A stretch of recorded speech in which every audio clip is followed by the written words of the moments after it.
अस्सलाम वालेकुम जी। अच्छा भाई, ये हमारा लेक्चर है जी, लेक्चर नंबर 61। ठीक है, मैं अभी घर गया था और मैं आधे एक मिनट में ना कपड़े फिर वही पहन के आ गया हूँ दोबारा।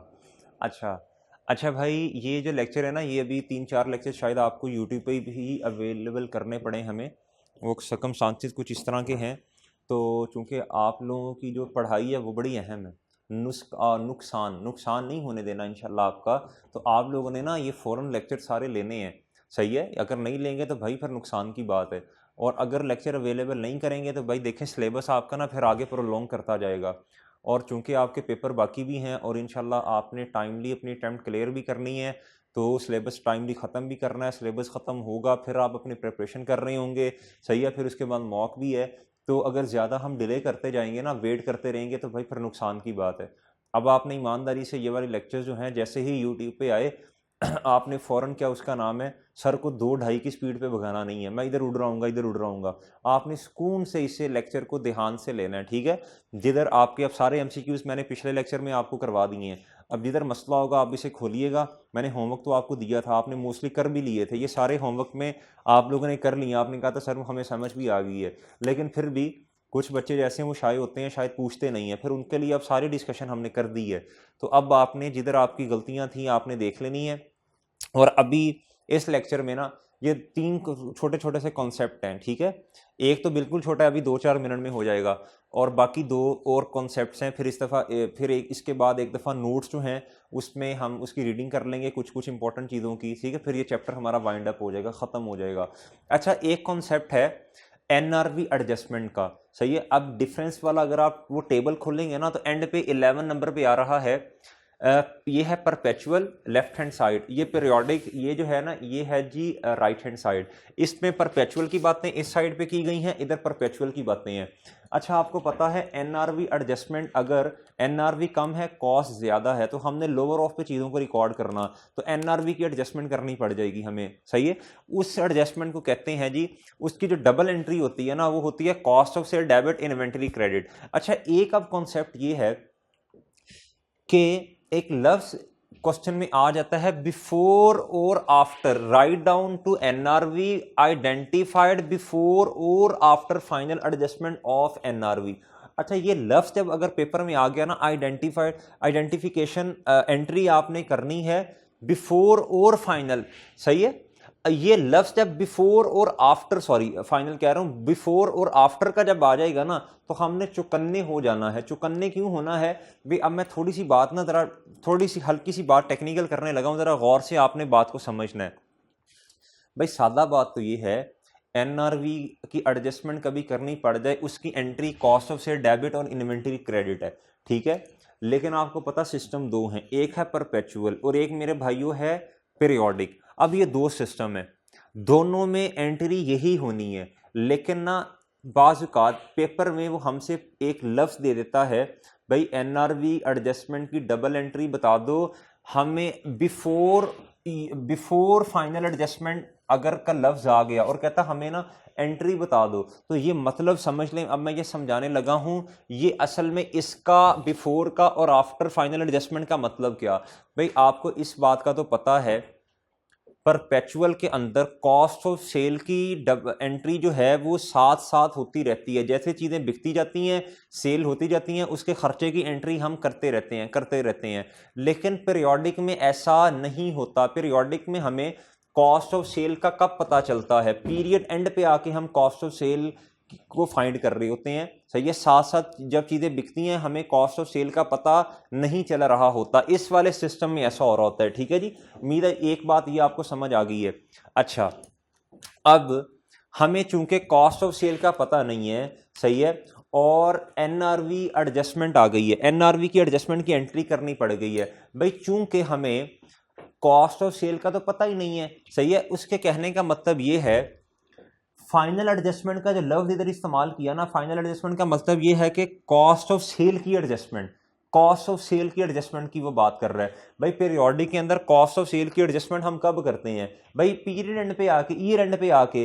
अगर अभी हमने एडजस्टमेंट नहीं की कॉस्ट ऑफ सेल की, सही है, एडजस्टमेंट नहीं की, मैं पीरियोडिक की बात कर रहा हूं, हमने कॉस्ट ऑफ सेल की एडजस्टमेंट नहीं की पीरियोडिक के अंदर, और वो कब करेंगे, और वही वो तो पीरियड एंड पे करेंगे। उससे पहले अगर एनआरवी राइट डाउन की एंट्री अगर करनी पड़े हमें, तो चूंकि हमारे पास कॉस्ट ऑफ सेल तो रेडीली अवेलेबल ही नहीं है, चूंकि कॉस्ट ऑफ सेल हमारे पास रेडीली अवेलेबल नहीं है, तो अगर हमें फाइनल एडजस्टमेंट यानी कॉस्ट ऑफ सेल की एडजस्टमेंट से पहले एनआरवी की एडजस्टमेंट करनी पड़े तो हम कर ही नहीं सकते, डबल एंट्री होगी नहीं। क्यों भाई, किधर डबल एंट्री करेंगे, किसको डेबिट करेंगे, कॉस्ट ऑफ सेल तो चूंकि हमें है ही नहीं, तो उसमें पार्क ही नहीं कर सकेंगे हम। तो जब लफ्ज आ जाए ना बिफोर फाइनल एडजस्टमेंट, यानी अभी कॉस्ट ऑफ सेल को हमने एडजस्ट ही नहीं किया, हमारे पास है ही नहीं, तो याद रख लीजिएगा, याद रख लीजिएगा पीरियोडिक के अंदर कोई डबल एंट्री नहीं होती before identification of final adjustment. Before adjustment of final, before final adjustment जो है, अगर ये लफ्ज आ गया पीरियोडिक के अंदर तो कोई एडजस्टमेंट नहीं होगी, सही है, कोई डबल एंट्री हम नहीं कर रहे होंगे। उसकी लॉजिक ये है, हमारे पास कॉस्ट ऑफ सेल है ही नहीं। ये वाली बात आपको समझ आ गई होगी उम्मीद है।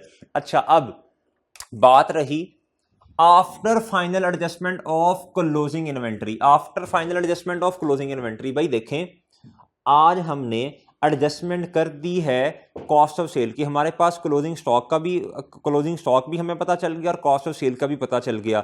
अब एनआरवी की एडजस्टमेंट अगर हमने करनी है तो वो हम कर लेंगे, हमारे पास कॉस्ट ऑफ सेल है, हम इन एनआरवी की एडजस्टमेंट कैसे करेंगे, हम कॉस्ट ऑफ सेल को डेबिट कर देंगे और इन्वेंट्री को कम कर देंगे, ठीक है जी। ये पीरियोडिक के अंदर, और परपेचुअल के अंदर चाहे बिफोर एडजस्टमेंट फाइनल एडजस्टमेंट हो, बेशक आफ्टर फाइनल एडजस्टमेंट हो, दोनों में यही वाली एंट्री हम कर देंगे। क्यों, हमें कॉस्ट ऑफ सेल का बिफोर का मतलब है हमें क्या कहते हैं, अभी पीरियड एंड नहीं आया, उससे पहले एडजस्टमेंट करनी पड़ी, हम फिर भी कर देंगे। क्यों, हमें कॉस्ट ऑफ सेल का रेडीली, कॉस्ट ऑफ सेल हमारे पास रेडीली अवेलेबल है, क्लोजिंग स्टॉक का भी हमें पता है, सही है, हम ये वाली एंट्री पार्क कर देंगे, सही है। कॉस्ट ऑफ सेल डेबिट और इन्वेंट्री क्रेडिट, सही है, चाहे बिफोर का लफ्ज आ जाए चाहे आफ्टर का लफ्ज आ जाए, परपेचुअल के अंदर यही वाली एंट्री होनी है, पीरियोडिक के अंदर भी यही वाली एंट्री होनी है, लेकिन कब होनी है, अगर आफ्टर फाइनल एडजस्टमेंट का लफ्ज आ गया। अगर बिफोर फाइनल एडजस्टमेंट का लफ्ज आ गया तो भाई कोई एंट्री नहीं होनी, और उसकी लॉजिक मैंने आपको बता दी है, हमारे पास रेडीली चीजें अवेलेबल नहीं होती, इस वजह से भाई हम पीरियोडिक के अंदर कोई एंट्री नहीं कर सकेंगे अगर ये वाला लफ्ज आ गया तो। बस इस लफ्ज को अब याद कर लें। अब मैं समरी बताने लगा हूं, ये जो मैंने सारी बातें की हैं भाई, एनआरवी एडजस्टमेंट की दोनों सिस्टम्स में एक ही एंट्री है, एक ही एंट्री है, cost of sale debit inventory credit, ठीक है, एक ही एंट्री है, एक ही। लेकिन पीरियोडिक के अंदर अगर लफ्ज आ गया क्वेश्चन में बिफोर फाइनल एडजस्टमेंट तो कोई एंट्री नहीं करेंगे, क्योंकि चीज़ें हमारे पास अभी फाइनल एडजस्टमेंट आपने की नहीं है, सही है, cost of sale closing inventory का हमें पता नहीं है, तो भाई एंट्री किधर जाके पार्क करेंगे, सही है। ये एक दफ़ा हमने पहले भी थोड़ी सी मैंने हिंट दिया था आपको। अच्छा, तो हम एंट्री कर ही नहीं सकते, सही है। तो बिफोर फाइनल एडजस्टमेंट का अगर लफ्ज आ जाएगा तो there is no double entry in case of periodic system, ठीक है जी। किस चीज की डबल एंट्री नहीं होगी, एनआरवी एडजस्टमेंट की। अब ये वाले एमसीक्यूज अगर आप पढ़ लें, हाँ जी, कहता we identify before final adjustment of closing inventory that some of the damage stock is lying in the closing inventory. कहता what is the correct treatment to adjust closing stock in periodic system. लफ्ज आ गया before final adjustment of, सही है। तो अब आप देख लें, कोई भी डबल एंट्री नहीं होनी, no need to pass any entry, so no adjustment is required. ये बात याद रख लें, सही है, ये बात याद रख लें, बड़ी आसान सी बात है। इस वाले केस में परपेचुअल में चाहे बिफोर हो आफ्टर हो, एक ही एंट्री होनी है, सही है, क्योंकि चीज़ें हमारे पास रेडीली अवेलेबल है। और पीरियोडिक के अंदर कोई एंट्री नहीं होनी अगर बिफोर फाइनल एडजस्टमेंट का लफ्ज आ गया। बस इसको आप याद कर लें, इंशाल्लाह उम्मीद है ये आपको सही से समझ आ गया होगा। अच्छा जी, ये बात तो होगी ख़त्म। अब हमने क्या करना है, अब एक छोटा सा कॉन्सेप्ट है मेरे भाई, जिसे हम बोलते हैं जी concept of margin and markup. ये आपका लर्निंग ऑब्जेक्टिव है जी 4, लर्निंग ऑब्जेक्टिव 4 है जी, ठीक है। Concept of margin and markup, ये बड़ी इंपॉर्टेंट बात है, इसको ज़रा ध्यान से सुन लीजिएगा। ये 2-3 एमसीक्यूज भी हैं इस वाली असाइनमेंट में, मैंने छुड़वा दी हैं अभी इसके करने के बाद वो आप कर लीजिएगा जी। एक है जी मार्जिन, एक है जी मार्कअप, और एक लफ्ज है जी मार्जिन। ठीक है जी, एक लफ्ज है जी मार्कअप, एक है जी मार्जिन। बातों को गौर से सुनिएगा भाई, जो मार्कअप है ना, मार्कअप मार्कअप ये भी प्रॉफिट को कहते हैं, मार्जिन भी प्रॉफिट को कहते हैं। सही है, मार्जिन भी प्रॉफिट को कहते हैं, मार्कअप भी प्रॉफिट को कहते हैं। और आपको पता है कॉस्ट प्लस प्रॉफिट अगर हम कर देंगे तो हमारे पास क्या आ जाएगी, सेल। हमारे पास क्या आ जाएगी, सेल आ जाएगी। अच्छा जी, ये भी प्रॉफिट को कहते हैं, ये भी प्रॉफिट की परसेंटेज को कहते हैं। सही है। अच्छा जी, अब याद रखिएगा जो मार्कअप है ना, जो मार्कअप है ये अप्लाई होता है, अप्लाइड ऑन कॉस्ट। जो मार्जिन है ना, मार्जिन ये अप्लाई होता है मेरे भाइयों, applied on sales, applied on sales. अगर क्वेश्चन में लफ्ज आ गया मार्कअप है जी 25%, मार्कअप है 25%, तो हमने ये जो मार्कअप है तो हमने समझ जाना है कि ये कॉस्ट पे अप्लाई होगा। किस पे अप्लाई होगा जी, कॉस्ट पे अप्लाई होगा। यानी इस केस में कॉस्ट 100 होगी। और अगर लफ्ज आ गया मार्जिन, मार्जिन तो भाई हमने कहना है ये किस पे अप्लाई होगा, सेल्स पे अप्लाई होगा, सेल्स पे। यानी सेल्स जो है वो 100 होगी। बात समझ आई है, उम्मीद है आपको बात समझ आ गई होगी। अच्छा जी, ये इधर से पढ़ लें, कहता है margin is always applied on sales. Mean sales को हमने 100 कंसीडर कर लेना। पहली बात, सबसे पहली बात, क्वेश्चन में अगर लफ्ज आ गया मार्जिन का या मार्कअप का, ये प्रॉफिट की परसेंटेज है, ये भी और ये भी, ये अप्लाई होती है कॉस्ट के ऊपर, मार्जिन अप्लाई होता है सेल्स के ऊपर। इसका मतलब है अगर लफ्ज मार्कअप आ गया ना तो हमने कहना है जी कॉस्ट 100% है। सही है, कॉस्ट 100 है। और ये अगर उसने कहा जी 20% है, मार्कअप 20% है, तो भाई कॉस्ट हो जाएगी 100% और प्रॉफिट 20% मार्कअप, और सेल्स आ जाएगी 120%। अगर उसने कहा, अगर उसने ये कह दिया कि अप्लाइड ऑन सेल्स, तो इसका मतलब फिर ये हो जाएगा मेरे भाई, यही वाली इक्वेशन ऐसे चेंज हो जाएगी। इसका मतलब है कॉस्ट प्लस प्रॉफिट बराबर है सेल्स के। इसका मतलब है सेल 100% होगी, सेल होगी 100%, प्रॉफिट तो 20 रहना, तो बैलेंसिंग ये 80% आ जाएगा। सही है भाई, उम्मीद है ये बात आपको समझ आई होगी। ठीक है, मैं थोड़ा पॉज लेता हूं, आप इसको समझने की कोशिश करें, स्केच बनाइए इसका। फिर दोबारा भाई, मार्कअप अप्लाई होता है कॉस्ट पे, किस पे, कॉस्ट पे। यानी जिधर लफ्ज मार्कअप आ जाएगा हम कॉस्ट को 100% कंसीडर करेंगे। सही है, और इसकी जो परसेंटेज होगी वो लगा देंगे। मिसाल के तौर पे मार्कअप है जी 25%, तो मैंने कहना जी कॉस्ट प्लस प्रॉफिट बराबर सेल है, और मार्कअप अप्लाई होता है कॉस्ट पे, तो कॉस्ट 100 है प्लस 25% प्रॉफिट है, तो सेल 125% हो जाएगी। अच्छा जी, अगली बात भाई, मार्जिन अप्लाई होता है सेल पे, और वो कहता है जी मार्जिन है 25%, तो मुझे पता है सेल ये अप्लाई होता है सेल पे, यानी सेल होगी 100% और मेरे भाइयों ये हो जाएगा 25%, तो बैलेंसिंग कॉस्ट कितनी आ जाएगी, 75%। आगे पढ़ें, कहता जी while markup is always applied on cost, mean cost is considered 100%। ये स्टेप नंबर 1 है, ये क्वेश्चन में ढूंढना ये कि मार्जिन है कि मार्कअप, ये स्टेप नंबर 1 है। फिर इक्वेशन में से फिट करना, ये स्टेप नंबर 2 है। कहता how ever both margin markup represent profit, ये मैंने आपको बता दिया। कहता इफ मार्ज, अच्छा पहले इधर तक बात कर लें, उम्मीद है इधर तक बात आपको समझ आई होगी। इधर तक बात समझ आ गई है, मैं आगे चलता हूं। कहता अगर margin and markup is not given, अगर मार्जिन या मार्कअप नहीं दिए, कहता then it is written that profit is 20% on cost और सेल। कहता अगर मार्जिन या मार्कअप उसने नहीं बताए हुए क्वेश्चन में, तो फिर इस तरह बताएगा प्रॉफिट 20% है जी कॉस्ट के ऊपर, कॉस्ट के ऊपर। तो किसके बारे में बता रहा, कॉस्ट, कॉस्ट के बारे में बता रहा, तो भाई कॉस्ट को 100% रखिएगा, प्रॉफिट 20% रखिएगा, सेल आपके पास 120% पे आ जाएगी। सही है। अगर वो कहता है 20% प्रॉफिट है सेल का, तो भाई ये प्रॉफिट तो 20% आ जाएगा। किसका है भाई, का के बाद वाली जो बात है ना, वो आपने 100 लेनी है। ऑन का लफ्ज आ जाए या ऑफ का, ऑन सेल या ऑफ सेल, ऑन ऑफ के बाद जो लफ्ज होगा ना वो 100 पे ले लेना है आपने। ये बात समझ आई भाई आपको, अहमद भाई आपको भाई? ऑन या ऑफ के बाद जो लफ्ज होगा ना, ऑन या ऑफ के बाद जो लफ्ज होगा उसे आपने 100 ले लेना है। उम्मीद है ये बात समझ आई होगी। अगर कहेगा ना प्रॉफिट इज 20% ऑन सेल, तो इसका मतलब है सेल 100% है और प्रॉफिट 20% है, ये आ जाएगा 80% बैलेंसिंग। अगर कहेगा ना प्रॉफिट है जी 30% ऑन कॉस्ट, इसका मतलब है कॉस्ट 100% है, प्रॉफिट 30% आ गया और सेल 130% पे है। उम्मीद है ये बात समझ आई है।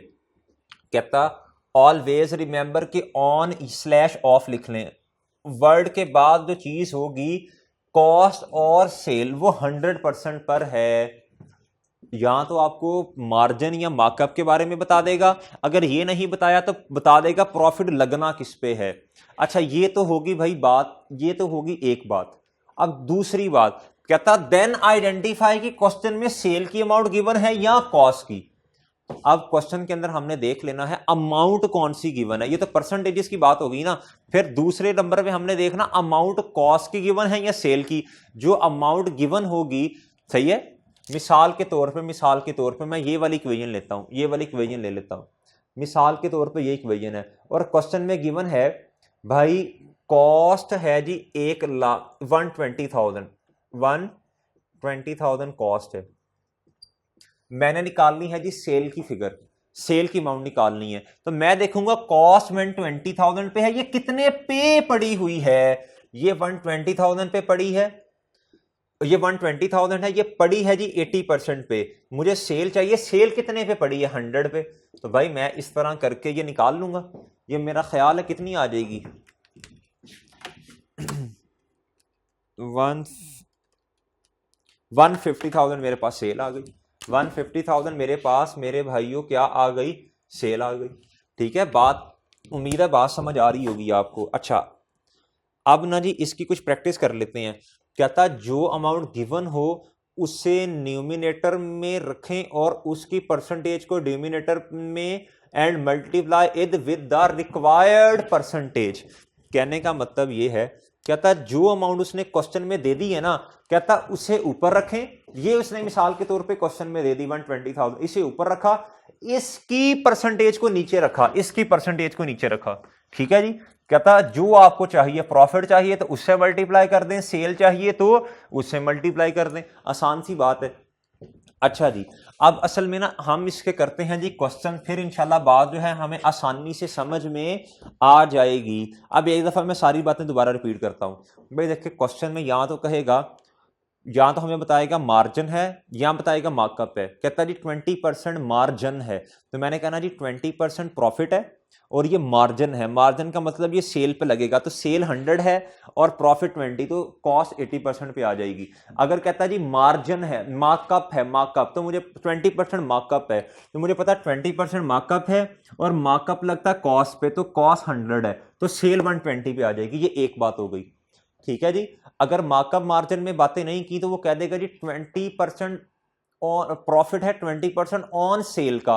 ऑन या ऑफ के बाद जो लफ्ज लिखा होगा ना सेल या कॉस्ट, वो 100% होगा। उसने कहा 20% प्रॉफिट सेल का है, तो सेल 100 है, प्रॉफिट 20 है, तो कॉस्ट 80 होगी। अब ये तो बात होगी परसेंटेजेस की।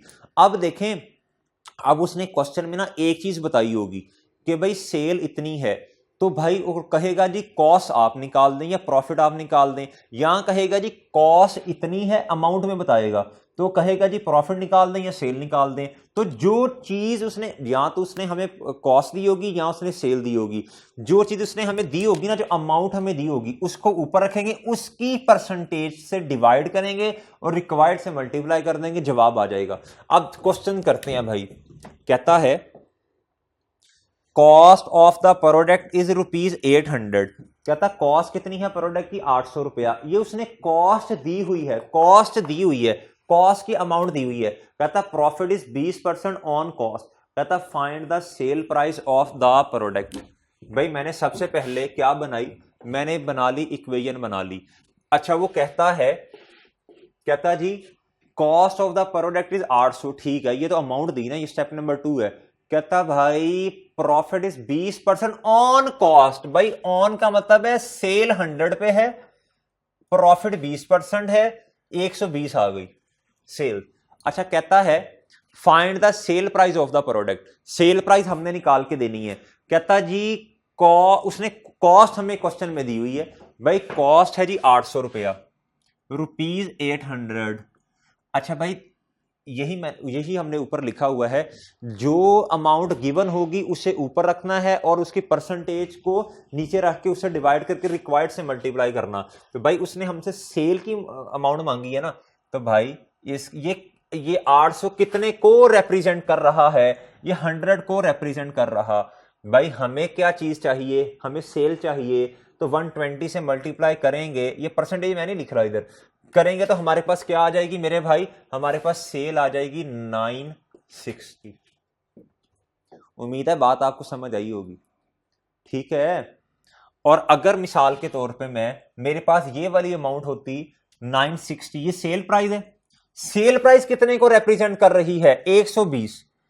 और मुझे निकालनी होती अगर कॉस्ट, तो भाई कॉस्ट कितनी है? अगर ये इक्वेशन आपने बना ली ना ये वाली, तो क्वेश्चन ऑटोमेटिकली सॉल्व हो जाएगा। और फिर आइडेंटिफाई कर लिया क्वेश्चन में गिवन क्या है। सही है, ये मैंने निकाला कि ये चीज मुझे गिवन है क्वेश्चन में। तो भाई ये किसकी परसेंटेज को रिप्रेजेंट कर रही? भाई ये सेल है, ये सेल है। सेल 120 पे पड़ी तो मैंने जाना है 100 पे, तो ये जवाब आ जाएगा 800। इस तरह आसानी से इंशाल्लाह सॉल्व होगा। कहता cost of the product is ₹100। कहता जी profit is 20% on sale. Profit है जी 20% ऑन सेल। तो भाई इसका मतलब है ऑन सेल का मतलब सेल 100 पे है, प्रॉफिट 20 पे है, तो भाई सेल कितने, कॉस्ट कितने पे है? 80 पे। और भाई कॉस्ट उसने दी हुई है 800 रुपया। भाई 800 रुपया कॉस्ट है, ठीक है जी। और ये कॉस्ट कितने पे पड़ी है? ये 80 पे पड़ी है। मुझे रिक्वायर्ड क्या है? भाई मुझे सेल निकालनी है। Find sale price. इससे मैं 100 से कर दूं मल्टीप्लाई तो ₹1000 जवाब आ जाएगा। मजीद इसकी प्रैक्टिस करते हैं। कहता जी Jafar associate sold a generator to Sajid भाई फॉर ₹1440000। कहता था price is net of 60%, 60,000 special discount. कहता है ये वाली जो प्राइस है ना, ये 60,000 रुपया डिस्काउंट करने के बाद है, ये नेट अमाउंट है। और हमें चाहिए भी नेट, भाई ग्रॉस नहीं चाहिए होती, हमें नेट चाहिए होती है। सही है, जो ये ट्रेड डिस्काउंट माइनस करके चाहिए होती है। कहता अच्छा जी, कहता Jafar associate normally sell items at 25% markup. Markup इसका मतलब है जी, मार्कअप का मतलब मार्कअप लगता है कॉस्ट पे, तो कॉस्ट 100 होगी, 100 प्लस 25%, तो सेल 125 पे होगी। अच्छा जी, और हमें उसने कहता है and uses perpetual inventory system to record inventory. कहता है which of the following entry is correct to update the inventory. तो भाई हमें क्या चाहिए? हमें इन्वेंटरी की अमाउंट चाहिए ना, यानी कहता इन्वेंटरी हमने अपडेट करनी है, तो जो चीजें हमारे से चली गई हमें उसकी एंट्री करनी पड़ेगी, इन्वेंटरी को क्रेडिट करना पड़ेगा, और वो कॉस्ट से करते हैं, और कॉस्ट ऑफ सेल को डेबिट करना पड़ेगा। अब भाई ये इक्वेशन कैसे बनेगी, ये भी इंशाल्लाह बना लेते हैं। अभी बन जाती है भाई जी। कहता जी मार्कअप कितना है? 25%। ऑन मार्कअप किस पे लगता है? कॉस्ट पे। ये आ गया जी 125% आ गया। आप देखें जी क्वेश्चन में कौन सी वाली अमाउंट गिवन है? ये sold generator sale price given है 1440000। तो भाई ₹1440000, ये सेल कितनी परसेंटेज को रिप्रेजेंट कर रही है? 125। भाई मुझे क्या चाहिए? मुझे कॉस्ट चाहिए। सही है, कॉस्ट से इन्वेंट्री की एडजस्टमेंट करूंगा ना, कॉस्ट से डेबिट इन्वेंट्री क्रेडिट, तो 100 से मल्टीप्लाई कर दूंगा, तो मेरे पास जो जवाब आएगा वो आएगा जी 1152000। ये जवाब आ गया, ये कॉस्ट है जी। ठीक है, कॉस्ट से डेबिट इन्वेंट्री क्रेडिट, ये देख लें, ये समझाया नीचे। आप देखें जी ये 3-4 क्वेश्चन है, इसकी प्रैक्टिस कर लें इंशाल्लाह। HM has following products, calculate sale price and profit. कहता जी प्रोडक्ट ए है, बी है, सी है, डी है और ई है। कहता जी कॉस्ट, ये उसने कॉस्ट दी हुई है। कहता ये उसने प्रॉफिट की परसेंटेजेस दी हुई हैं। कहता और सेल प्राइस हमने क्या करनी है जी, वो फाइंड कर लेनी है जी। ठीक है, अभी कर देते हैं सर। अच्छा जी कॉस्ट दी हुई है और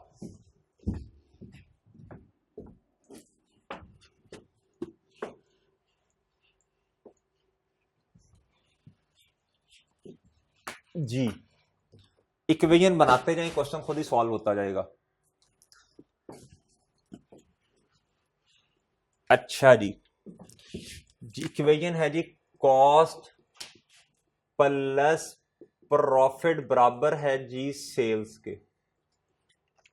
जी पहले में उसने कॉस्ट दी है जी 100,000। कहता प्रॉफिट की परसेंटेज लगेगी मार्कअप पे। मार्कअप का मतलब है परसेंटेज है जी 20% और मार्कअप का मतलब है जी ये कॉस्ट 100% पे है। मैं परसेंटेज नहीं लिखता। चलें जी ये सेल इसका मतलब 120 पे होगी। कहता सेल प्राइस निकाल दें। सही है, कॉस्ट उसने खुद दी हुई है तो भाई जो चीज उसने दी हो ना उससे क्या कहते हैं उसको ऊपर रखना है। 100,000 डिवाइड करें ये कितने पे पड़ी हुई है और भाई हमें सेल प्राइस चाहिए तो सेल कितने पे होगी 120 पे। तो ये आपके पास जवाब आ जाएगा 120,000। ठीक है जी, प्रोडक्ट ए का जवाब आ गया। बी का जवाब निकाल लें। कहता जी कॉस्ट है 270,000। कहता 50 ये है प्रॉफिट है 15% मार्जिन। तो मार्जिन का मतलब क्या है, मार्जिन का मतलब मेरे भाई होगा, मार्जिन का मतलब 15% प्रॉफिट है, मार्जिन लगता है सेल पे। तो भाई इसका मतलब सेल 100% होगी तो ये 85% आ जाएगा। तो भाई 270,000 हमारे पास कॉस्ट की फिगर है, कॉस्ट की फिगर हमारे पास है और मेरे भाइयों कॉस्ट कितने पे पड़ी है 85 पे। रिक्वायर्ड क्या है सेल, तो इसे आप कर देंगे जवाब आ जाएगा 317,617। आगे आ जाए भाई। भाई कॉस्ट हमारे पास गिवन है, प्रॉफिट 25% मार्कअप। इसका मतलब है मार्कअप कॉस्ट इसके पास, कॉस्ट आपके पास 100% है और 25% जो है ये प्रॉफिट है तो सेल 125 पे पड़ी होगी। तो भाई इस टाइम मेरे पास कौन से वाली अमाउंट है जी 8,30,000। 8,30,000 कॉस्ट है। कॉस्ट कितने पे पड़ी है, ये मार्जिन है ना, मार्कअप है, सॉरी मार्कअप कॉस्ट पे लगता है। तो भाई इसका मतलब कॉस्ट आपके पास 100% है। 8,30,000 को डिवाइड करें 100 से मल्टीप्लाई कर दें 125 से, आपके पास जवाब आ जाएगा। अच्छा अब मैं रिवर्स कैलकुलेशन करूं जरा। मिसाल के तौर पे आपके पास सेल है 8,97,000 और क्वेश्चन पढ़ लें जी। कहता है जी प्रॉफिट है आपके पास 30% मार्कअप। 30% मार्कअप का मतलब है ये 100 होगा और प्रॉफिट होगा जी 30 और ये बैलेंसिंग आ जाएगी 70%। मैं कैलकुलेशन कर रहा हूं प्रोडक्ट डी की, मैं रिवर्स कैलकुलेशन कर रहा हूं। अच्छा जी मैं एज्यूम करता हूं ये मेरे पास नहीं है, मेरे पास सेल प्राइस है। भाई सेल प्राइस है 897,000। भाई अब मुझे फाइंड करना कि ये सेल कितने पे पड़ी हुई है। ये 100 पे है। भाई मुझे क्या चाहिए, मुझे कॉस्ट चाहिए। भाई आप कैलकुलेट कर लें, आपके पास 690,000 कॉस्ट आ जाएगी। और दूसरी बात, सेल कितनी है 897 डिवाइडेड बाय 100। मुझे चाहिए रिक्वायर्ड, मुझे चाहिए प्रॉफिट। तो भाई प्रॉफिट की परसेंटेज कितनी है 30। ठीक है, तो ये मेरे पास प्रॉफिट आ जाएगा। आप कैलकुलेट करके देख लें, ये आएगा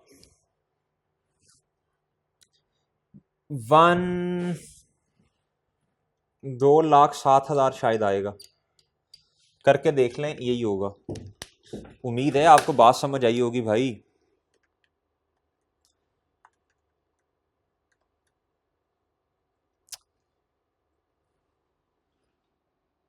ये मैंने क्या किया वैसे, हाँ जी मल्टीप्लाई बाय,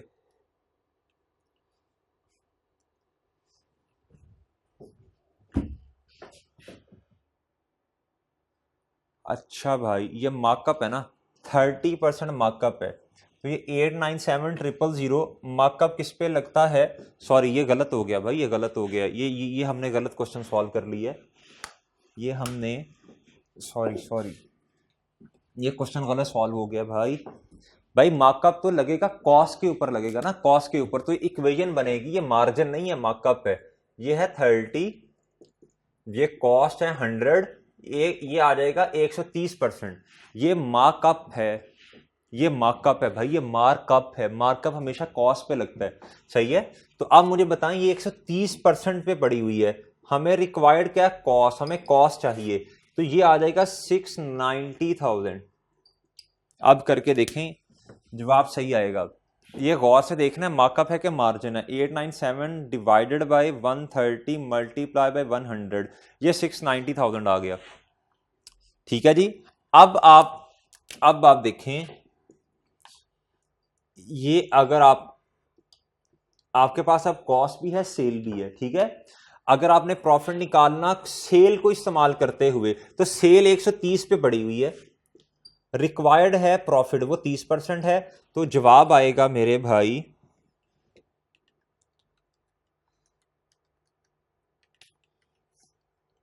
2,07,000। अगर आपने प्रॉफिट निकालना है कॉस्ट को इस्तेमाल करते, तो भाई कॉस्ट कितनी है, 690,000, और ये कितने पे पड़ी हुई है, ये इक्वेशन है ऊपर, ये 100 पे पड़ी है, और 30% प्रॉफिट है, तो जवाब आ जाएगा 2,07,000। प्रॉफिट तो सेम ही रहना ना, चाहे कॉस्ट को इस्तेमाल कर लें चाहे सेल को। उम्मीद है बात आपको समझ आ गई होगी, ठीक है। अच्छा जी, ये वाला अब आप खुद कर लीजिएगा, एग्जाम टिप अब आपने गौर से ये वाली पढ़ लेनी है खुद, ठीक है भाई। ये अब आपने मेरे भाई खुद पढ़ लेनी है। अच्छा जी, अब हमने इधर आते हैं, एक दो क्वेश्चन जो छोड़े थे वो अभी कर लेते हैं सॉल्व।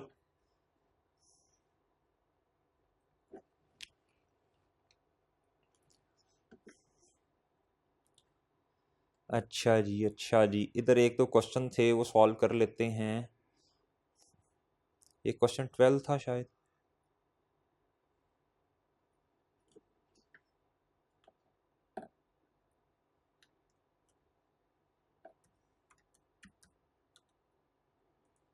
जी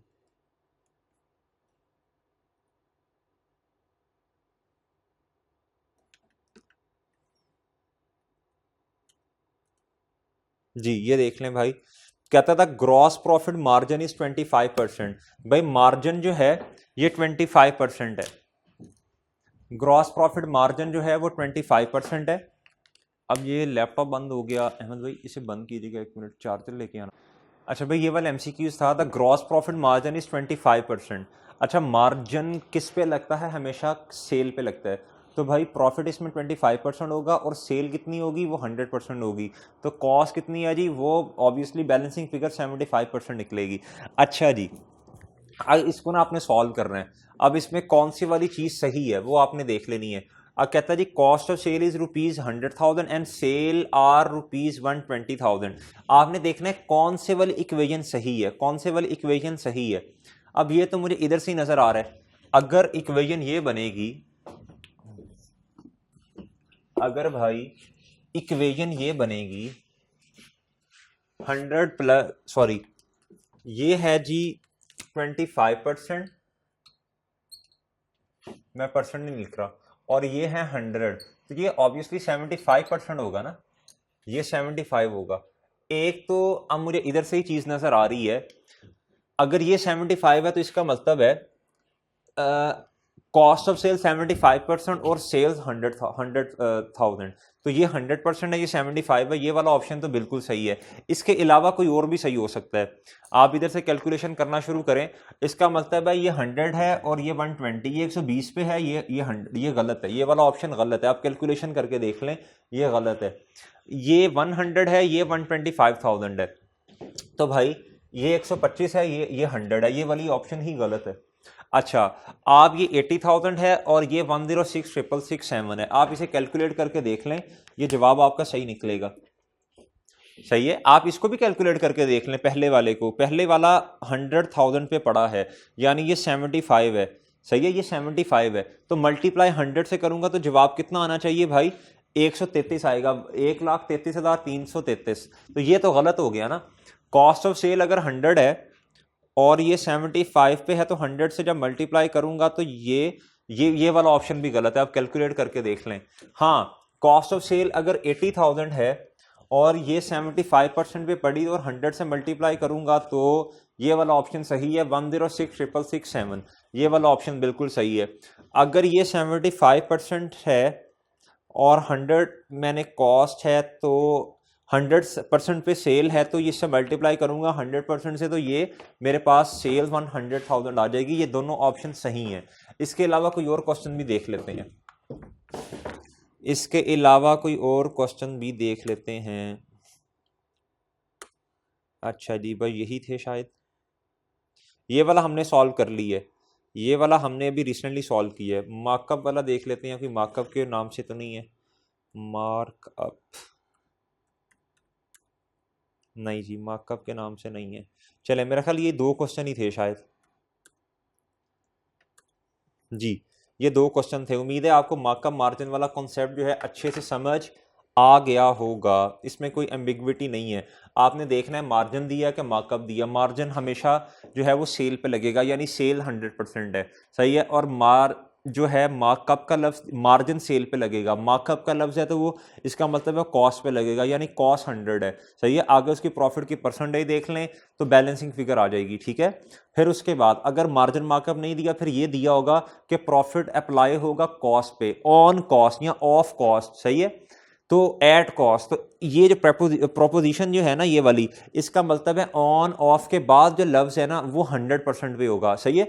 बाकी फिर उसी तरह प्रॉफिट आपको दिया होगा, आप बैलेंसिंग फिगर निकाल लेंगे, या वो ये आएगी या ये आएगी। फिर आपने स्टेप नंबर 2 में देखना क्वेश्चन में अमाउंट कौन सी गिवन है, सेल की या कॉस्ट की। जो अमाउंट क्वेश्चन में गिवन होगी ना वो आपने ऊपर रखनी है। फिर आपने देखना ये अमाउंट किसको रिप्रेजेंट कर रही है, या वो ये अमाउंट होगी या वो ये हो गई, सही है। तो वो अमाउंट जो है कितनी परसेंट को रिप्रेजेंट कर रही है उससे डिवाइड कर देना, मल्टीप्लाई आपने रिक्वायर्ड कर देना। रिक्वायर्ड क्या होगा, या प्रॉफिट होगा, या अगर तो वो कॉस्ट की अमाउंट दी हुई है तो देखना ये कितनी परसेंट को रिप्रेजेंट कर रही है। रिक्वायर्ड आपने या ये होगा या ये होगा, सही है। या फिर आपको सेल की अमाउंट दी होगी तो आपने देखना सेल की अमाउंट कितनी परसेंट को रिप्रेजेंट कर रही है, तो रिक्वायर्ड फिर या प्रॉफिट होगा या कॉस्ट होगी। तो आसान सी बात है, सही है। इसके बाद एक हमारा कॉन्सेप्ट है जी एनआरवी एडजस्टमेंट का। NRV adjustment, sorry NRV adjustment नहीं, रिवर्सल ऑफ एनआरवी। हमारा एक कॉन्सेप्ट है भाई रिवर्सल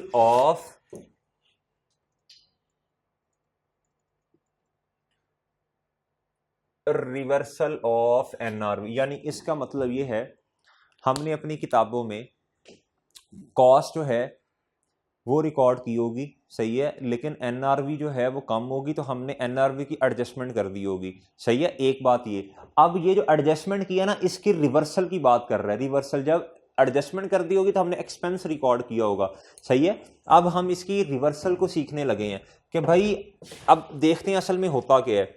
ये अगर हम अपने नोट्सों में जाएं तो लर्निंग ऑब्जेक्टिव आ रहा होगा,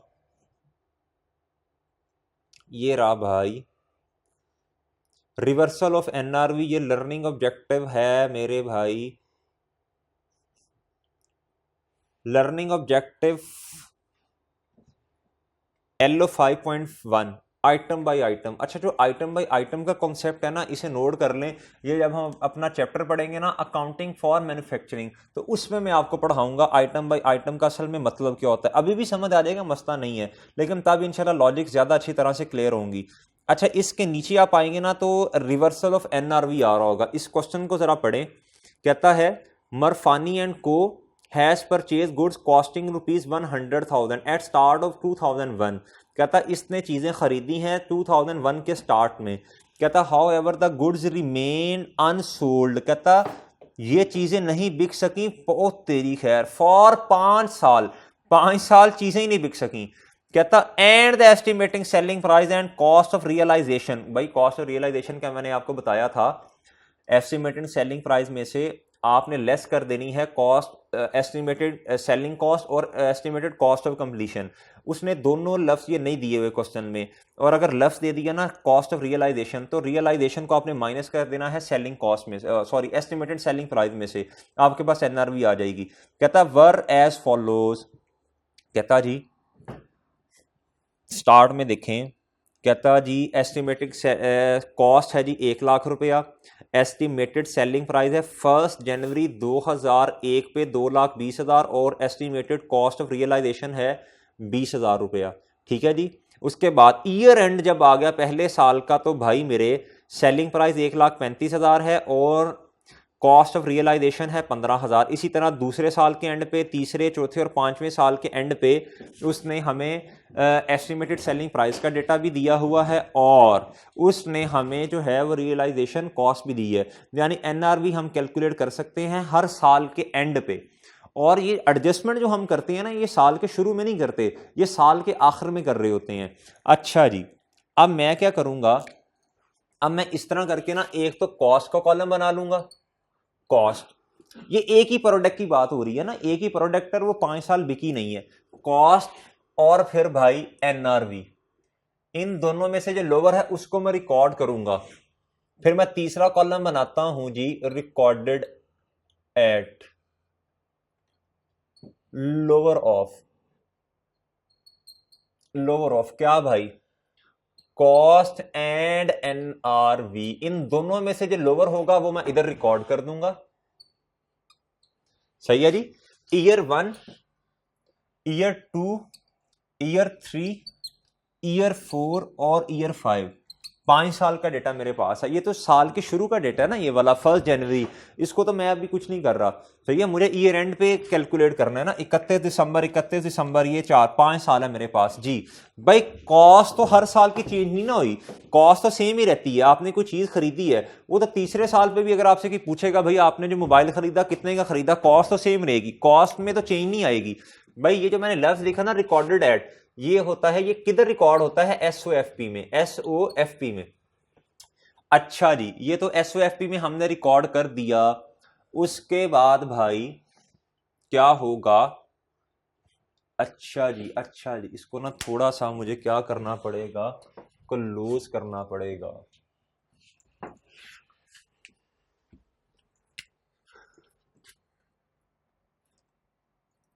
कॉस्ट, एनआरवी,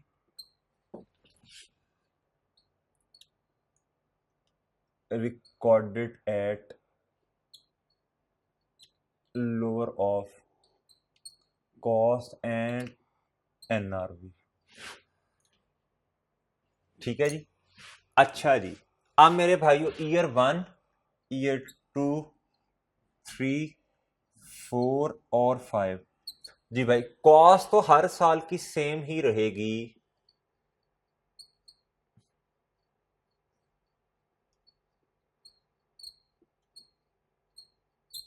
अच्छा जी।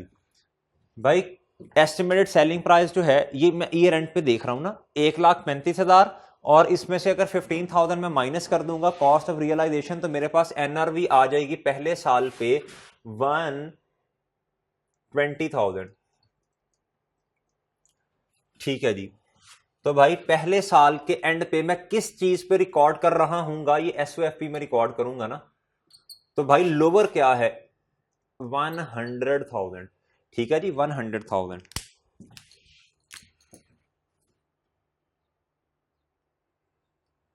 अगर मैं ऐसे करूं, ये एसओएफपी है, अगर मैं एक्सट्रैक्ट बना लूं,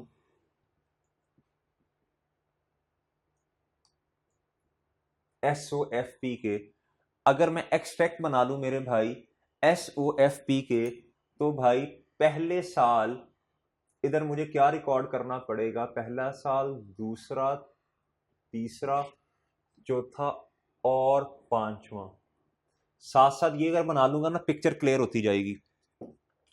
अच्छा जी, भाई ये मेरा एक्सट्रैक्ट एसओएफपी, मैं सिर्फ करंट एसेट का बना रहा हूं, इन्वेंटरी।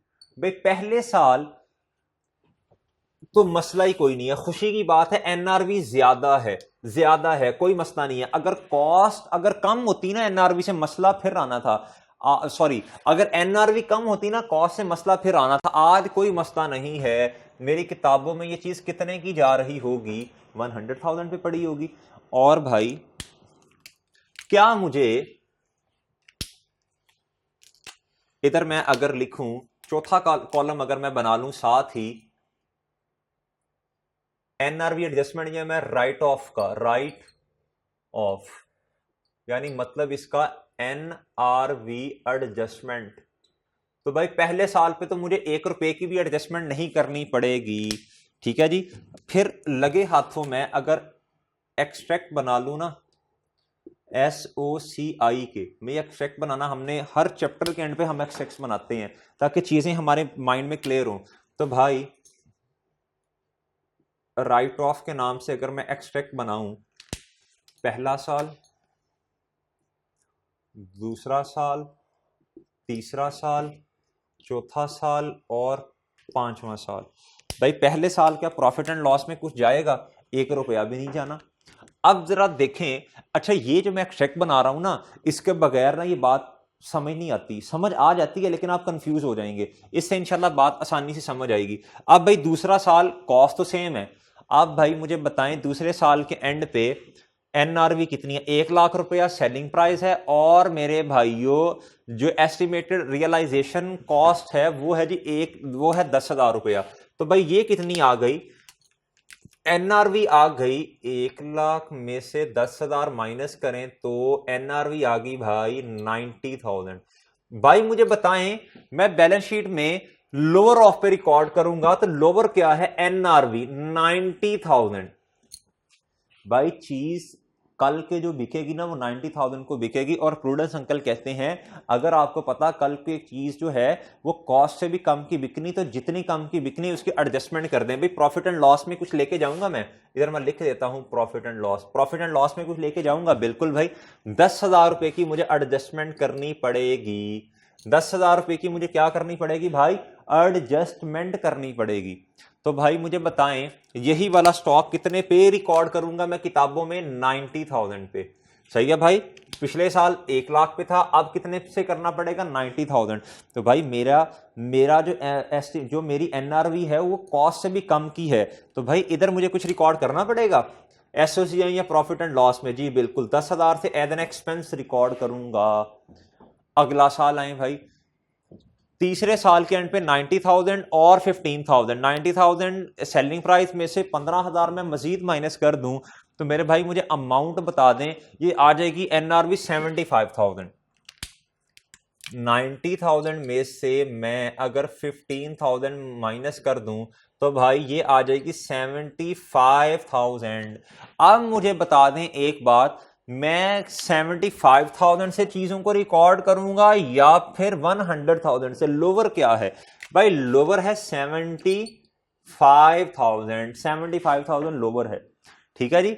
अब मुझे बता दें, अब ये जो सारा काम मैं कर रहा हूं ना, ये मैं सिर्फ इस बात को समझाने के लिए कर रहा हूं। अब आप क्या करेंगे? कुछ बच्चों, मेरा सवाल है जरा सोच के, आपने घर बैठे सोचना इस बात को, इधर कितना लॉस रिकॉर्ड करना पड़ेगा? 25,000 का या फिर 15,000 का? ये अहम बात है। अहमद भाई 25,000 इधर लिखना है कि 15,000? अच्छा जी, अहमद भाई का ख्याल है इधर 25,000 रुपया लिखना पड़ेगा। बिल्कुल अहमद भाई का जो ख्याल है ना, कुछ बच्चों का यही ख्याल होगा जो कि गलत है। भाई 25,000 वाली तरह हाथ तो खड़ा करें, आपका ख्याल क्यों है इधर 25,000 लिखना पड़ेगा? हाथ अकेले अकेले खड़े इस तरह हाथ खड़ा कर दें, शर्म करो शर्म करो।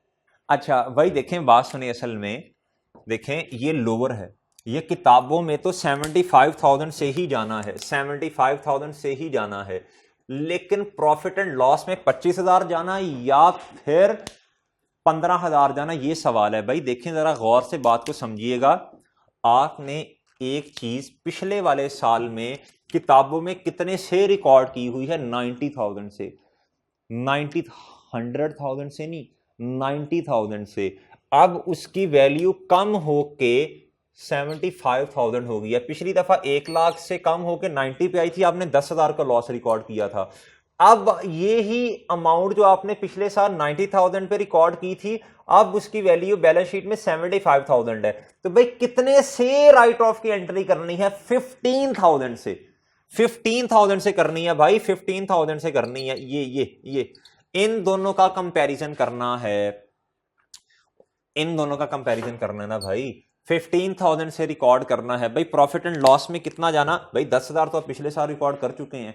आप क्यूमुलेटिव तो ना रिकॉर्ड करें चीजें, आपने हर साल, अब बात समझिएगा, मैं नहीं करने लगाऊं भाई, आपने हर साल डेप्रिसिएशन का चैप्टर याद करें। एक है डेप्रिसिएशन, एक है क्यूमुलेटेड डेप्रिसिएशन। आप हर साल जो प्रॉफिट एंड लॉस में लेके जाते हैं हर काउंटिंग पीरियड में, वो ड्यूरिंग द ईयर या ड्यूरिंग द पीरियड वाली डेप्रिसिएशन लेके जाते हैं। तो ड्यूरिंग द ईयर या ड्यूरिंग द पीरियड कितना राइट ऑफ होना है, कितना कम होना है भाई? वो तो 15,000 है ना। क्यूमुलेटिव नहीं पूछा मैंने ड्यूरिंग द ईयर पूछा, तो वो 15,000 है। तो भाई इधर कितना आएगा? इधर आ जाएगा 15,000। उम्मीद है ये बात समझ आई होगी आपको। अच्छा, अगले साल आए, अब तो खुशी आने लगी है। कहता अब इसकी प्राइस मार्केट में बढ़ गई, सेलिंग प्राइस 1,10,000 हो गई, और इसमें से 15,000 रियलाइजेशन कॉस्ट माइनस करना पड़ेगा। 1,10,000 में से आप 15,000 माइनस करें तो वो कितना आएगा मेरे भाई? वो आ जाएगा 95,000। तो भाई दोनों में से लोअर क्या है? लोअर क्या है? 95,000 क्या है भाई? अब आपका पता चलेगा आप क्या जवाब देते भाई। अब मुझे बताएं, बैलेंस शीट में तो 95,000 जाना है, 95,000। अब देखें जरा एक चीज जो पिछले साल, ये भाई हालात बदल के जज्बात बदल गए, खुशी वाली बात है, गम की नहीं है। एक चीज जो किताबों में 75,000 की थी वो बढ़ के 95,000 पे चली गई, यानी खुशी की बात। यानी आप, ये लॉस नहीं है बल्कि ये एक्सपेंस में कमी है, एक्सपेंस में कमी होने लगी है। एक चीज की वैल्यू बढ़ गई, जो 75,000 पे थी वो 95,000 पे चली गई, यानी अब आपको एडजस्टमेंट करनी पड़ेगी 20,000 रुपए की। लेकिन एक्सपेंस की नहीं, एक्सपेंस की रिवर्सल की एडजस्टमेंट करनी पड़ेगी 20,000 रुपए से। ये देख लेना भाई, इन दोनों का कंपैरिजन करें ना, इन दोनों का कंपैरिजन करें। ये कम हो रही है भाई, ये बढ़ रही है। ये 20,000 से अमाउंट बढ़ रही है, बढ़ रही है। अहमद भाई 75,000 से 90,000 से आप 1,00,000 से 90 पे आए, 10,000 का लॉस रिकॉर्ड किया। आप 90,000 से 75,000 पे आए, 15,000 का लॉस रिकॉर्ड किया। आप 75 से 95,000 पे आ गए, 20,000 का एक्सपेंस रिकॉर्ड नहीं करना, अमाउंट बढ़ गई है, बढ़ गई है। आपका जो मोबाइल है उसकी वैल्यू बढ़ गई है भाई, तो ये अच्छी बात है, ये गम की बात नहीं है। तो 20,000 से रिवर्सल ऑफ एक्सपेंस की एंट्री रिकॉर्ड करें। रिवर्सल ऑफ एक्सपेंस, ये रहा 20,000। ये एक्सपेंस में कमी है, ये एक्सपेंस में कमी है मेरे भाई। एक्सपेंसेस में ना, हम जो एक्सपेंस हैं उसे इस तरह एक डिब्बा बनाते हैं, उसमें सारे एक्सपेंस लिखते हैं, उसमें ये भी अंदर आ नेगेटिव अमाउंट से, यानी एक्सपेंस में कमी को शो कर रहा होगा। अगली बात, 5वें साल के एंड पे आपकी सेलिंग प्राइस है 1,20,000 रुपया, और रियलाइजेशन कॉस्ट है 10,000 रुपया। एनआरवी आ जाएगी। अब इधर गलत जवाब नहीं देना भाई, घर बैठ के सोचें और शर्म करें अगर गलत जवाब दिया आपने। भाई मुझे बताएं लोअर क्या है? लोअर क्या? आज एनआरवी बढ़ गई है कॉस्ट से भी तो भाई, लेकिन हमने तो लोअर पे रिकॉर्ड करना ना। और आप मुझे बताएं, आप पहले इन दोनों का कंपैरिजन करें। 95,000 से चीज बढ़ के 100,000 पे आ गई, और मेरे भाई कितने से बढ़ी? 5,000 से बढ़ गई। तो भाई ये खुशी की बात है ना, आपने जिस चीज का लॉस रिकॉर्ड किया था आज उसकी कीमत बढ़ती जा रही है। किताबों में कितना आएगा? 1,10,000 से नहीं, बल्कि मेरे भाई किताबों में आएगा 1,10,000 से, 1,10,000 से। और मेरे भाई सॉरी, माजरत, ये मैंने जान के किया है भाई वैसे, ये वाला, ताकि आपको याद रहे। भाई किताबों में आएगा 1,00,000 रुपए से। भाई कॉस्ट से ऊपर नहीं जा सकते आप। और मुझे बता दें मेरे भाइयों, इधर एक्सपेंस में कमी है या एक्सपेंस है? बताएं भाई, एक्सपेंस में कमी है, सही है भाई। ये इधर आ जाएगा 5,000। ये है जी reversal of expense, reversal of NRV. उम्मीद है बात आपको समझ में आ गई हो गई। ये कॉन्सेप्ट है जी रिवर्सल ऑफ एनआरवी का, रिवर्सल ऑफ एनआरवी का। ठीक है जी, एक दफा दोबारा रिपीट करता हूं। साल के शुरू, साल के पहले साल के एंड पे कॉस्ट इतनी थी, एनआरवी 1,20,000 थी। भाई दोनों में कम क्या है, 1,00,000, कोई मसला नहीं है भाई, एनआरवी अभी भी ज्यादा है, कोई एक्सपेंस रिकॉर्ड करने की जरूरत पहले साल नहीं है। दूसरे साल भाई एनआरवी 90 है, 90,000 है, और जो कॉस्ट है वो 1,00,000 है, 10,000 का एक्सपेंस रिकॉर्ड करना पड़ेगा। ये हमने कर दिया, और 90,000 से चीजों को रिकॉर्ड कर दें कॉस्ट, सॉरी एनआरवी पे। इन दोनों में से लोअर क्या, 75,000। लेकिन आपका स्टॉक तो 90,000 पे पड़ा हुआ है, तो आपको कितना कम करना पड़ेगा, 15,000 से। ठीक है भाई, यानी आज तक आपने 25,000 का लॉस रिकॉर्ड कर दिया। और मेरे भाइयों चौथे साल के एंड पे दोनों की आपने देखें, इस एनआरवी 95,000 है, यानी पिछले साल से बढ़ गई, और कॉस्ट इतनी है, तो आपको किताबों में 95,000 रिकॉर्ड करना पड़ेगा। और मुझे बताएं कितने से वैल्यू बढ़ गई। आपने पिछले साल जो चीज 70,000 की रिकॉर्ड की थी, 75,000 की, वो 95 पे चली गई, तो 20,000 से एक्सपेंस में कमी है। और मेरे भाई अब इन दोनों का कंपैरिजन करें, पांचवें साल पे 1,00,000 कॉस्ट है, एनआरवी 1,10,000 है, लेकिन हम तो लोअर ऑफ पे रिकॉर्ड करेंगे। चीज कितने से बढ़ गई, 5,000 से बढ़ गई, तो ये एक्सपेंस में रिवर्सल है। आपने पिछले सालों में जो एक्सपेंस रिकॉर्ड किया था वो रिवर्स हो गया। उम्मीद है बात आपको समझ आ गई होगी। अच्छा एक बात ना जरा सुनिएगा, एक क्वेश्चन वैसे आपसे करने लगा हूं, प्रैक्टिस हो जाए। अब पेपर में तो इतना लंबा क्वेश्चन तो नहीं आएगा ना भाई, सीधी सी बात है। और एक बात जरा देखें, ये सारी बातें समझाने के लिए ना, ये दो तीन लाइनें समझाने के लिए मैंने एक्सट्रैक्ट्स बनाई हैं ये सारे, वरना आप इधर गलती से ना 25,000 लिखते इधर, ठीक है, इधर, और इधर भी गलती करते, इसलिए मैंने सारी पिक्चर मैंने कहा आपके सामने, इसलिए एक्सट्रैक्ट्स बना रहा हूं मैं। अच्छा भाई अब सुनिएगा, कहता है आपने पिछले साल में, ये नया क्वेश्चन है, आपने पिछले सालों में एन राइट डाउन की एंट्री कर दी है, राइट ऑफ की एंट्री कर दी है 20,000 रुपए से, 20,000 रुपए से, यानी मिसाल के तौर पे एनआरवी 20,000 से कम होगी ना, इसलिए एंट्री की है 20,000 की। कहता अगला साल आया और एनआरवी एनआरवी 10,000 रुपए से बढ़ गई है, एनआरवी 10,000 से बढ़ गई है, तो मेरे भाई इसका मतलब ये है अब हमें रिवर्सल करनी पड़ेगी एनआरवी की 10,000 रुपए से, सही है, तो इसे कहते हैं रिवर्सल ऑफ एनआरवी। ठीक है, यह है रिवर्सल ऑफ एनआरवी। ये रिवर्सल ऑफ एनआरवी ये है, हम हमारे पिछले वाले साल में एक कॉन्सेप्ट तो ये है, जब एनआरवी कॉस्ट से कम होगी तब हमें एंट्री ये वाली करनी पड़ेगी। दूसरा, एनआरवी पिछले साल की क्या उसका नाम है कम है, अगले साल बढ़ गई है, फिर हमें ये एंट्री होगी ही तब जब एनआरवी कॉस्ट से कम है, सही है, एक बात तो ये। और दूसरी बात ये है, एनआरवी पिछले साल कॉस्ट से कम थी, एंट्री हमने एनआरवी की कर दी, एनआरवी एडजस्टमेंट एक्सपेंस रिकॉर्ड कर दिया, अगला साल जब आया तो पिछले साल जितनी एनआरवी थी ना उससे बढ़ गई, उससे बढ़ गई, तो फिर हमें रिवर्सल ऑफ एनआरवी की एंट्री करनी पड़ जानी है, सही है। अच्छा जी एक और एग्जांपल ले लें, एक और एग्जांपल लें, सादा सी एग्जांपल लें। कहता जी ईयर 1 पे ना कॉस्ट और एनआरवी, कहता जी ईयर 1 पे, ईयर 1 के एंड पे कॉस्ट है जी मिसाल के तौर पे 90,000, एनआरवी है जी 75,000। भाई मुझे कितने से चीजों को रिकॉर्ड करना पड़ेगा किताबों में, 75,000 से, ठीक है। और एक्सपेंस की एंट्री में सिर्फ इधर वो रिकॉर्डेड एट चले लिख लेता हूं, रिकॉर्डेड एट बाई 75,000। भाई एक्सपेंस की एंट्री मुझे प्रॉफिट एंड लॉस में कितने से करनी पड़ेगी, 15,000 से। भाई अगला साल आया, ये कॉस्ट तो उतनी रहनी है ना ईयर 2 पे, भाई एनआरवी आ गई 85,000 से, भाई अब मुझे रिवर्सल ऑफ एनआरवी की एंट्री करनी पड़ेगी, ये 85,000 आ जाएगा लोअर, और रिवर्सल कितना हुआ भाई 10,000 से चीजें बढ़ गई ना, एनआरवी बढ़ गई, तो 10,000 से मुझे एनआरवी रिवर्सल की एंट्री करनी पड़ेगी। तीसरा साल आया, ये तो 90,000 ही रहना है, और ये हो गया जी 95,000। भाई मैं मैक्सिमम 90,000 तक चीज़ों को लेके जा सकता हूं, और अमाउंट बढ़ के जो बैलेंस शीट में जानी वो 5,000 से बढ़ गई, 85 से 90 पे आ गई, तो भाई 5,000 से रिवर्सल ऑफ एनआरवी की एंट्री करनी पड़ेगी।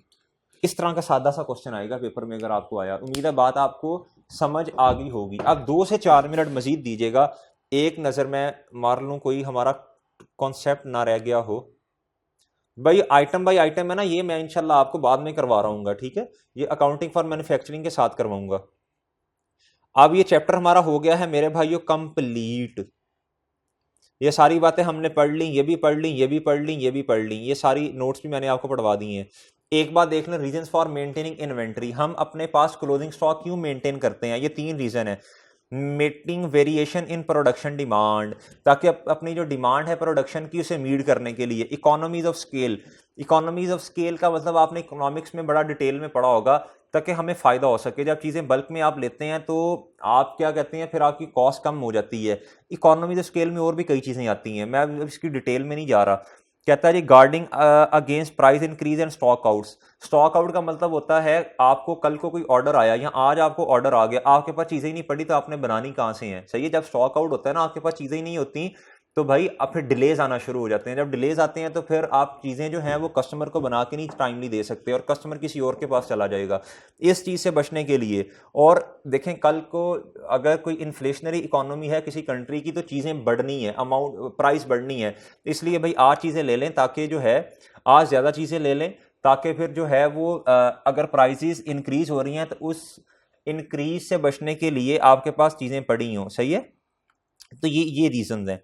बाकी ये हमने डिटेल में पढ़ लिया है, ये सारी हमने ये डिफरेंसेस भी पढ़ लिए, ये नॉर्मल लॉस अब नॉर्मल भी पढ़ लिया, मार्जिन मार्कअप का कॉन्सेप्ट भी पढ़ लिया।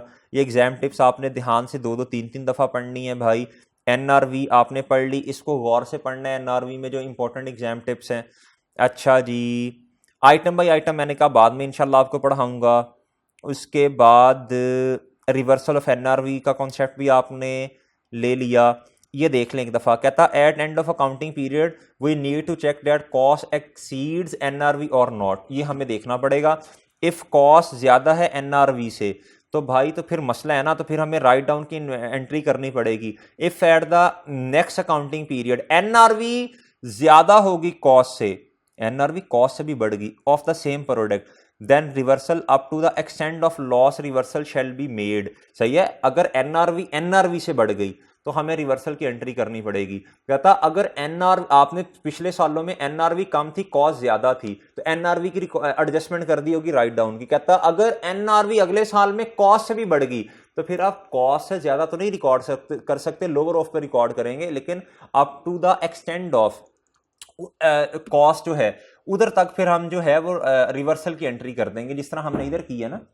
ये आखिरी वाले साल में अगर आप देखें तो ये कॉस्ट से भी बढ़ गई है जो है एनआरवी, लेकिन हम तो इधर मिनिमम इतना रखेंगे। सही है, इधर 1,10,000 नहीं कर देना, कुछ बचे 1,10,000 करके इधर 15,000 से रिवर्सल की एंट्री करेंगे। वो कहता है भाई 1 लाख से ज्यादा नहीं आप कर सकते इसे, ठीक है, इधर एंड पे 15,000 की रिवर्सल की एंट्री नहीं कर देनी, 5,000 तक रहना है। अच्छा जी, ये फिर जनरल एग्जाम टिप्स हैं, ये क्लोजिंग स्टॉक डायरेक्टली प्रोपोर्शनल है प्रॉफिट के, ये सारी चीज़ें जो आपको कई दफ़ा बताई हैं ये पढ़ लें आप। कहता जी if in case of goods has been use in the office then it should be classifies as property plant equipment. तो क्लासीफाई हो जाएंगी ना, इसकी एंट्री लिखी हुई है, ये एमसीक्यूज भी दिया था आपको, अभी डिस्कस भी किया है। इन्वेंट्री तब क्रेडिट होगी जब परपेचुअल सिस्टम है, और परचेजेस तब क्रेडिट होंगी जब पीरियोडिक सिस्टम है, और नॉन करंट एसेट आपको पता है वो तो डेबिट ही होना है। तो ये सारी चीज़ें हमने कर ली हैं। अच्छा, अब ना एक्सट्रैक्ट्स में मैक्सिमम क्या चीज़ें आ सकती हैं? कहता जी कॉस्ट ऑफ सेल आ सकती है, राइट डाउन ऑफ इन्वेंट्री आ सकता है, राइट डाउन ऑफ इन्वेंट्री का मतलब एनआरवी की एडजस्टमेंट, और लॉसेस आ सकते हैं। सही है, लॉस आ सकता है, डैमेज होगी इन्वेंट्री, इस तरह की चीजें आ सकती हैं।